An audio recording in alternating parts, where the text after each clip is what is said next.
You mentioned several, ES&S, 10X, you mentioned some other companies. Dominion, what are they? Dominion, Hart. is Dominion compromised? Yes. Jekyll? Yes. Hart? Hart. What else? What other companies? Well, SGO, I would assume. We've also seen there's a company out of Virginia that we started looking at. Oh, yeah. They're compromised. Every system that we've looked at, it's the same people just going to a different market using the same software that they then alter. And the same vulnerabilities, and they're all leaving the key on top of the map. Exactly.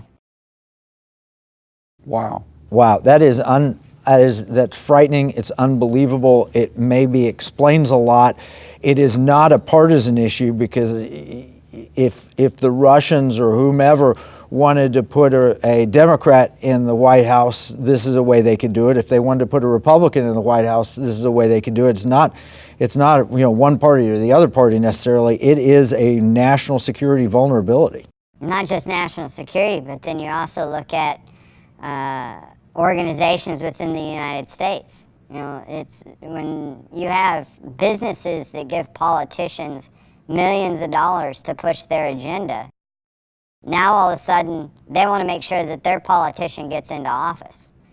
So a lot of these companies that have been hiding in the background, have been working to try and get Democrats pushed up into higher offices, say they want to make sure that Planned Parenthood can be able to continue providing fetal tissues for foods, vaccines, all that kind of stuff.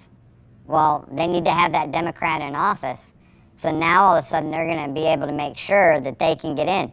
The guy who runs 10X, I've seen all of his donations to the Democrat Party. I've seen all of his involvement with the Democrat Party. And every voting company, for the most part, are all tied to the Democrat Party. Now, ES&S is not. They're headquartered out in Nebraska. But if you look at the workers, you look at the programmers, once you start, and most of the programmers and the workers for those companies, they're posting their resumes up on LinkedIn, Monster.com.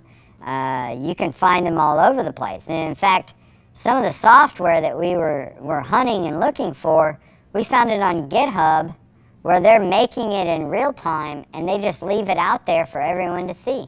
Okay, so when you've got that, you've got that reality, it actually doesn't even matter what the president or CEO of 10X thinks or whatever, because the last person in can control the election. You could have a hacker from anywhere. We could have Russia, China, Iran, and North Korea fighting over who's going to determine our president, and the voter, the American voter, gets nothing. Or it could be an American company that is unscrupulous, a crony capitalist situation or whatever.